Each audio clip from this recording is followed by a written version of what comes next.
வந்த விகார குணங்கள் பரிந்தே மறிந்திடுமாகாதே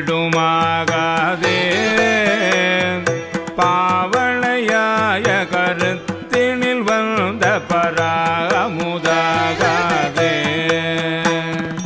அந்தமில்லாத அகண்டமும் நம்முள் அகப்படுமாகாதே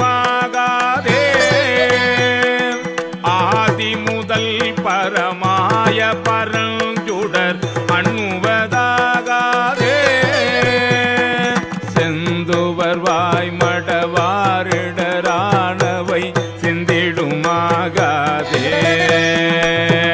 சேளன கண்கள் அவன் திருமேனி திளைப்பன ஆகாதே இந்திர ஞால இடற்பிறவித்துயர்